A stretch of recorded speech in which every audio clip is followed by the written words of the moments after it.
প্রথম শতাব্দীর মুজাদ্দিদ হযরত ওমর ইবনে আব্দুল আজিজ, দ্বিতীয় শতাব্দীর মুজাদ্দিদ ইমাম আহমদ ইবনে হাম্বল, তৃতীয় শতাব্দীর মুজাদ্দিদ ইমাম নাসাই, চতুর্থ শতাব্দীর মুজাদ্দিদ ইমাম বাইহাকি, পঞ্চম শতাব্দীর মুজাদ্দিদ ইমাম গজালি, ষষ্ঠ শতাব্দীর মুজাদ্দিদ ইমাম ফখরুদ্দিন রাজি, গৌসুল আজম জিলানী, সপ্তম শতাব্দীর মুজাদ্দিদ ইমাম তকিউদ্দিন সুবকি, অষ্টম শতাব্দীর মুজাদ্দিদ ইমাম ইবনে হাজার আসকালানী, নবম শতাব্দীর মুজাদ্দিদ ইমাম জালালউদ্দিন সুয়ুতি, দশম শতাব্দীর মুজাদ্দিদ হযরত মুল্লা আলী কারি, 11তম শতাব্দীর মুজাদ্দিদ শেখ আহমদ সরহিন্দি ফারুকি মুজাদ্দিদে আলফে সানি, 12তম শতাব্দীর মুজাদ্দিদ হযরত মুহিউদ্দিন আওরঙ্গজেব, 13তম শতাব্দীর মুজাদ্দিদ শাহ আব্দুল আজিজ মুহাদ্দিস দেহলভী, আলা হযরত ইমাম আহমদ রেজা খান ফাজিল বেরলভী রাহমাতুল্লাহ আলাইহি, উনি 14 শতাব্দীর রিফর্মার মুজাদ্দিদ।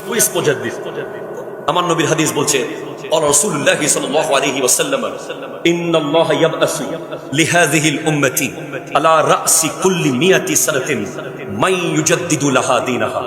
আল্লাহ প্রত্যেক 100 বছরের মাথায় এমন একজন ব্যক্তিকে পাঠান যিনি আল্লাহর দ্বীন, নবীর দেখানো রাস্তা, সাহাবায়ে কেরামের রোড, আহলে বাইত রাসূলের রোড, এই রোডে কোন ধরনের ভঙ্গুর কিছু আসলে, কোন বাতুলতা আসলে উনি সেটাকে সংস্কার করে দেন।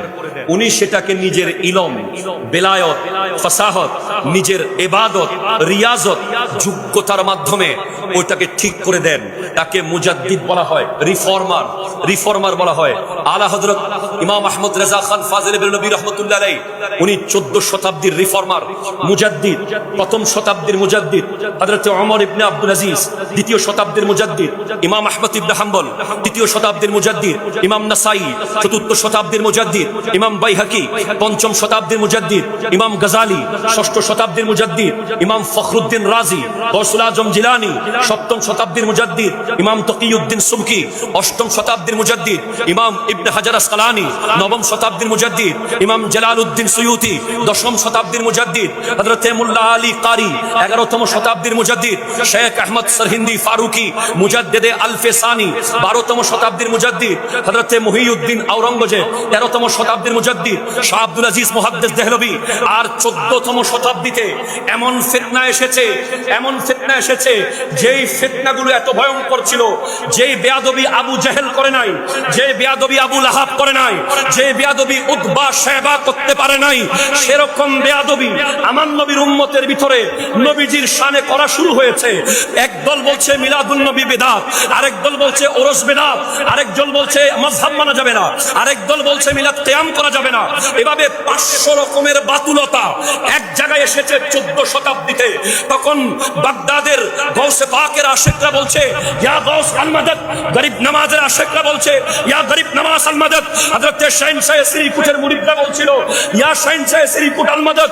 প্রত্যেক ওলির মুরিদরা আপন আপন পীরকে বলছে যে এটা কোন ফিতনা এসে গেল। আমাদের মানুষ হয়ে সুন্নিয়তের লেবাস পরে সুন্নি সেজে নবীজির শানে বেয়াদবি করছে, সাহাবার শানে বেয়াদবি করছে, আহলে বাইত রাসূলের শানে বেয়াদবি করছে। সমস্ত ওলি আল্লাহদের দোয়ায় আমার দয়াল নবী সিলেক্ট করে 14 শতাব্দীতে মুজাদ্দিদ হিসেবে পাঠিয়েছেন ইমাম আহমদ রেজা খান ফাজিল বেরলভী রাহমাতুল্লাহ আলাইহি।